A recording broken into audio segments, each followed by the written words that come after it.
Hey, what's going on YouTube? Welcome back to the channel. It's Kevin here.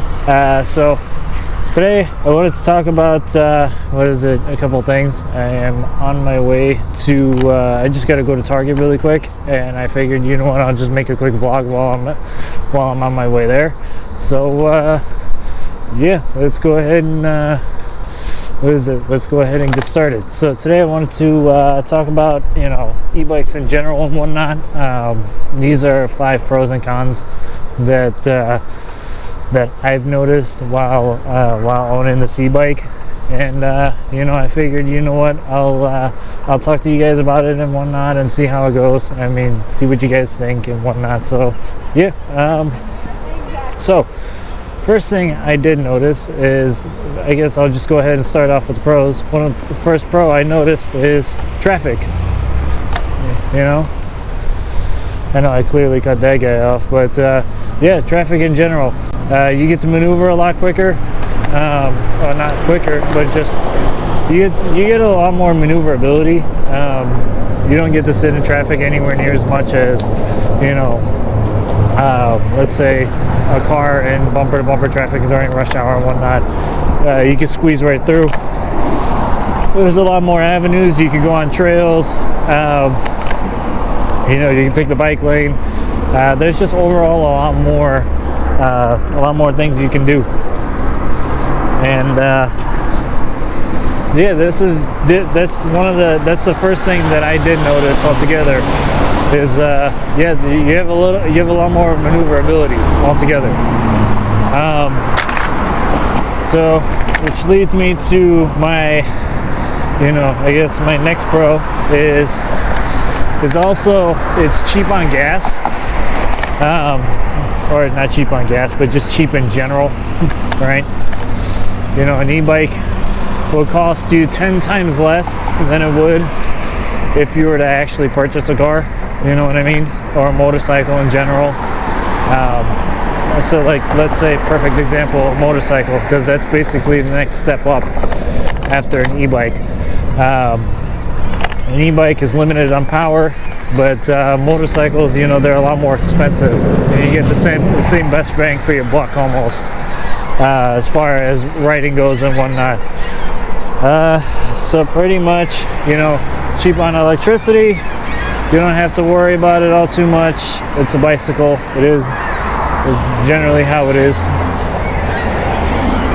Sorry. Thank you. Trying to cross, but yeah, I should just cross anyway. But yeah, it's cheap. An e-bike only costs anywhere from $600 to $2,000 depending on the e-bike you want to get.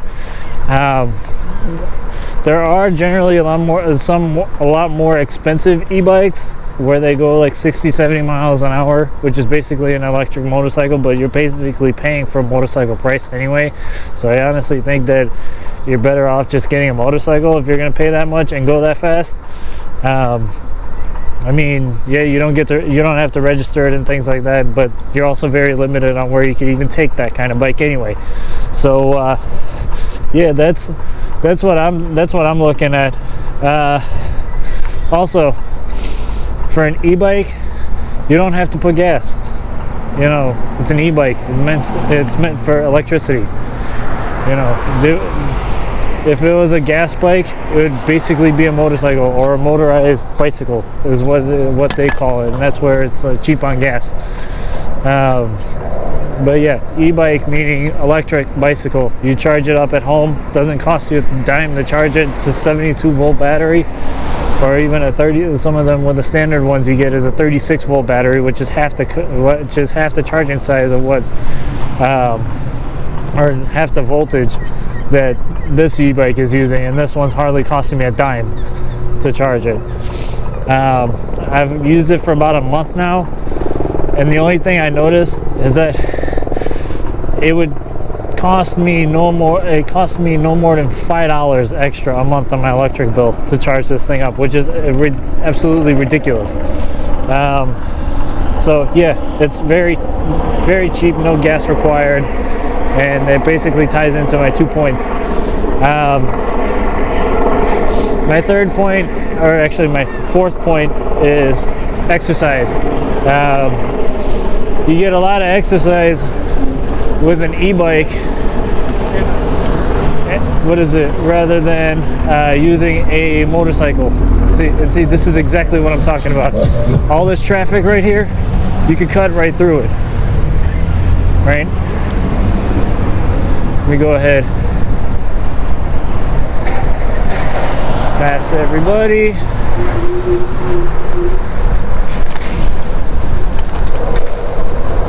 See, that whole line of traffic couldn't stop the bike one bit. It was that easy to maneuver, and it only took me about a minute. And yeah, I guarantee you those guys, everybody, every single car has been there at least 15 minutes just going through those 3 blocks. I guarantee you. So yeah, you get exercise out of it. You know, who doesn't like exercise? Like I can think of some people, but I'm not gonna make any names. But yeah, so like I said, you get free exercise. You know, you get to do your daily cycling and whatnot, your whatever exercise routine if you're trying to get in shape and you don't want to fully rely on a bike, but or you know, let's say you want to go the extra couple miles and you're having a hard time with the training, e-bike is the perfect way to go about it.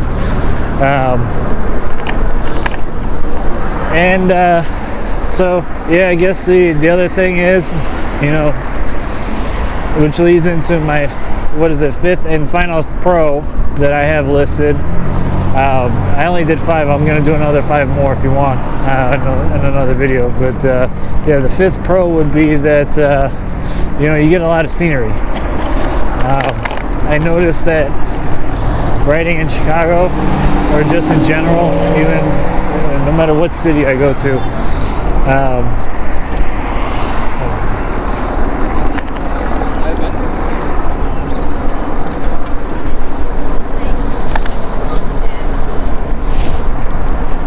yeah, no matter what city I go to, I notice that you know, you get to see the city a lot more organically than you would with a car. So yeah, you get to enjoy the scenery a lot more. You notice the small things, and you know, it's very, you know, it's very rewarding. So the scenery never fails wherever you go, and the videos don't even justify the distance. You'll appreciate how far you went a lot more if you do it by bicycle or by walking or even by e-bike than you would going that same distance with a car. You know,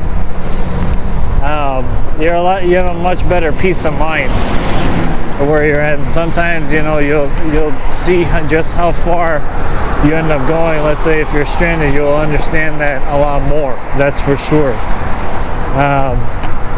So yes, those are my 5 topics, which also lead into my cons. So the thing I did notice is, unless you had some crazy, what is it, you know, 5,000 watt e-bike like this one. This is a 3,000 watt. That was the whole plan. With this, even with the 60 amp controller, it's pushing around 2,400 watts. I can push it to an 80 amp and it might actually bring it up to like 3,000-ish, maybe 3,400, 3,500. But 2,400, 27 is where the actual max output of this thing, it pushed out the most, was 2,700 watts, and that's a lot, you know. So even with with a standard e-bike, yeah, they're generally pretty slow. The max you'll be able to go is like 24, 25 miles an hour, and in this thing I know it's like barely kicking it. Even at that speed, that's what I'm going right now, and it's at 22.3. That's what my mileage is reading, but I know for a fact that this thing's just barely even kicking it. Now it's doing like 30 just by doing that alone.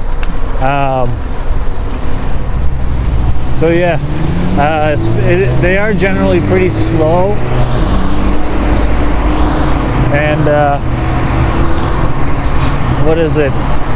The other thing I did notice is the range is also limited. So it's not like a gas car or a motorcycle. What is it? A motorized bicycle or a motorcycle, where you could go 400 or 500 miles in one tank before needing to fill up or recharge or anything, or even just a regular EV like a Tesla. E-bikes are generally very limited. They can't go more than the furthest I've seen any e-bike ever go was like 100. I think the world record is like 168 miles altogether, and that's on a single battery. And a lot of these e-bikes still come in with a dual battery, and even then, only then they'll be able to do about 100-mile range, because a lot of them are also very heavy, which leads into my third point. A lot of e-bikes have a lot of weight as their side effect, so they'll have around, let's say, anywhere from 50 to 100 pounds, the average e-bike, when a regular bicycle has no more than 15, 20 pounds, maybe even 25, just for a regular standard pedal bike. And even that can be a lot. So with the extra 75 to 50 to 75 pounds, riding that thing can take a huge toll on the body, especially if the bike dies out. So it'll be a lot harder to maneuver and pedal than it would on a standard bicycle. So I guess that leads to the third thing. I guess that's the third thing. But the fourth thing also plays into this as well. The fourth thing that I have listed as a fourth con is limited storage, right? So with that limited storage capacity, unless you have like saddlebags or you're pulling a trailer, you're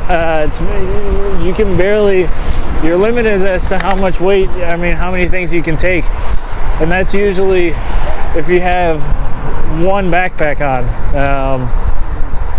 That's generally what your limit is. Whatever you can fit in that backpack and hold on your back, that's usually what your carrying capacity would be, unless you had a basket in the back like even mine. But even then, that's still a little bit more limited. A little bit less limited than what it normally would be on a bicycle, whether if it's an e-bike or even a regular bicycle. And I'm carrying a backpack, so pretty much where I'm at is whatever I fit in the basket in my back, in my bag, that's all I can carry. So it can be a little bit daunting as to how much you can carry, and sometimes you even got to think outside the box. Sorry, I'm gonna cut right in front of you. Well, anyway, I'm going to talk about the fifth and final topic in just a second. Let me grab what I need, and then I'll be right back. Alright guys, so I am back. It's a little bit cold today, surprisingly. Now that I just walked out, it's a little bit windy and chilly, or at least making it chilly at least.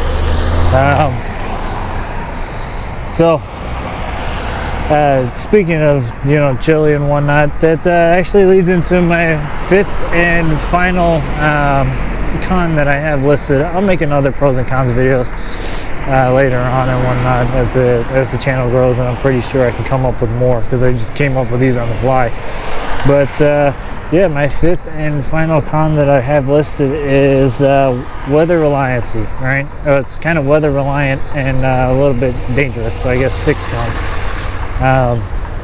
So with traffic and all that, and the weather generally has to play in your favor a lot of times, I've noticed, because you know, especially in the winter months here in Chicago, being on an e-bike is definitely not going to be pleasant at all, especially when it gets into the colder winter months. And you know, just riding in general, you got to think outside the box. I did it this year with this bike when it didn't have the e-bike motor on it, and I honestly I didn't like it at all. But I guess it was my first time doing it, so I guess it was it was more like a bucket list thing, because I wanted to try it out and see how it is. And then so yeah, I definitely got experience on it. I think I might do it again this year just to see, you know, what I can do this time differently, and versus, you know, what I did last time for this last winter. But yeah, you do have to pack a little bit better for the winter rides, or just in general for when it comes to rain, snow, just all of that weather in general. You got to be prepared for it. Sleek, ice. There's a whole lot of weather variables that you gotta take into account. Like in the summertime, you know, the only main thing you're gonna probably deal with is like fog and rain. That's about it. But when it comes to like the winter months, you'll have snow, sleet, ice, you know, cold temperatures. And I think that's what I got. And then on top of, you know, rain and low visibility and, you know, cloud coverage and things like that, and not having much sunshine, versus in the summertime or like the springtime and fall, the only thing you're dealing with is cool weather. I mean, well, in the summertime you have hot weather, and the only thing you have to worry about is maybe sometimes a low visibility at night or during the day due to cloud coverage and, you know, just hot weather and maybe some rain and high humidity. But if it's during the winter months, you know, or let's say fall or spring, you're gonna have a lot of cold wind chill, just cold air in general, and also you're gonna be dealing with a lot of you're going to be dealing with a lot of rain. All right, come on, buddy.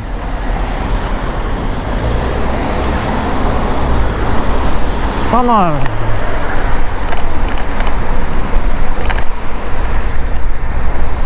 But yeah, that's pretty much it. And a lot of times you got to be prepared for it, you know. And sometimes it can really limit you. Like, let's say you get 12 inches of snow, right? You're not going to be able to ride much, realistically. Some people say that, yeah, they could, but most likely they're not going to. Unless they really had to and they have to prepare for it, yeah, you're going to have the proper clothes. You're going to have to, you know, dress appropriately, have the appropriate set of tires, have your route already planned. You know, how you want to go about it, you know, punctures for the, you know, just in case your tire pops, studs just in case, you know, you have things like that. And I could go on and on and on, possibly even like a raincoat and whatnot, hats, gloves, you know, things like that. And it can really, you know, add on to weight. It can add on to the weight and the storage capacity alone just to carry all of that. So that's why I was saying you could be really limited, because you might even need to carry the bare minimum necessities on that as well. So that can it all takes a toll as to how you know, what the weather is, what you need for the ride and things like that. That can all take a huge part, and I mean like be a huge part in general.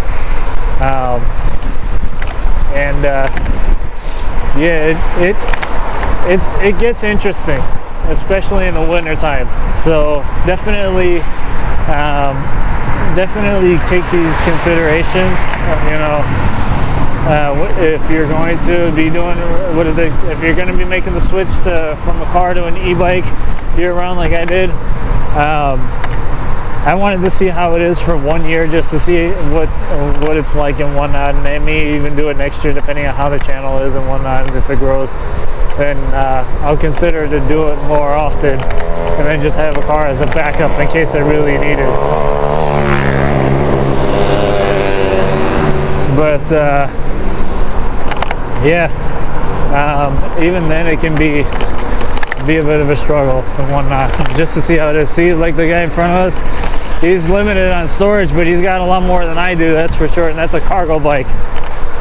So yeah, those are my 5 pros and my 5 cons. Also, it gets, I guess we can make it 6 pros and 6 cons at this point. The last thing I do want to talk about is danger. It does have, you know, riding on the streets and whatnot, and the weather and all that can be a lot more dangerous. That's for sure. Depending on how you want to look at it. Go with the bike. Let's go with the bike. Let's go with the bike. Bruh.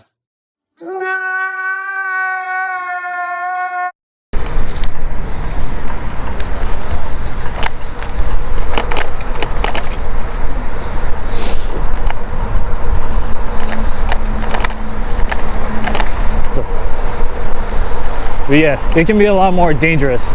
Like that was a prime example of what I was talking about. You don't know what kind of hazards you can run into. Even though like the guy was screaming, watch out for the bike, watch out for the bike. People clearly still weren't paying attention and had to still slam on the brake. So yeah, no, it adds to the danger factor quite a lot.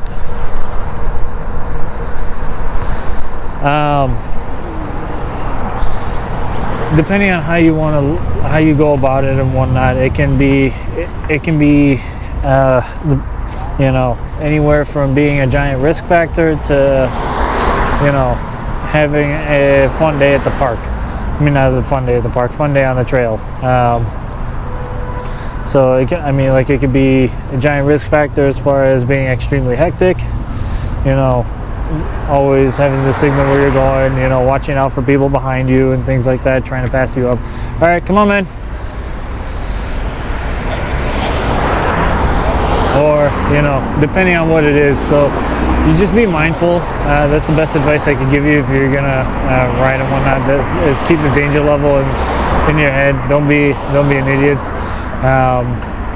Like, look at me. I definitely do some things that are very questionable as a cyclist, and generally it's stereotypical cyclist, that's for sure. And I'm trying to get better at it, even though it's self-incriminating. But it is what it is.